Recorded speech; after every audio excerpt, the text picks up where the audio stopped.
We are currently peering into my kitchen.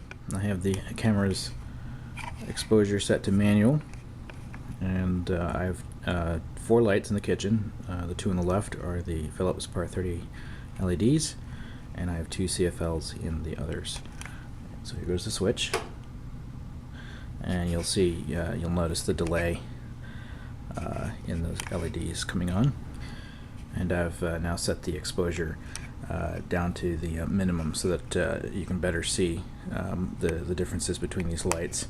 The CFLs should be just about warmed up. I had them on earlier, but they're not. They don't appear to be at full intensity at this point. So I'm going to walk around here, and you'll notice that there's a couple of bright spots here and here, and a little bit of darkness between the two, and that's what I'm worried about, especially if I were to replace all 4 of these.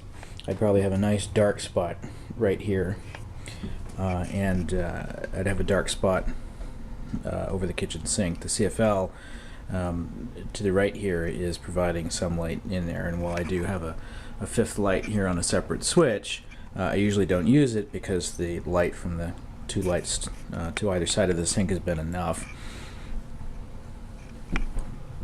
You'll notice, the light drops off quite a bit. The CFLs that I had and the floods that I had before provided a significant amount of light radiation so that I could actually see into the adjacent room here and in front of the kitchen door here. It's quite a bit darker. And the same thing happens here. It's very dark in this room and really dark here. I don't really, there's no light other than this one, which isn't really designed for, it's just a very low intensity light. Does not provide sufficient light to really correct the darkness going on here. So that's the kind of thing I'm worried about with going with these Philips lights. They are a 25-degree spread.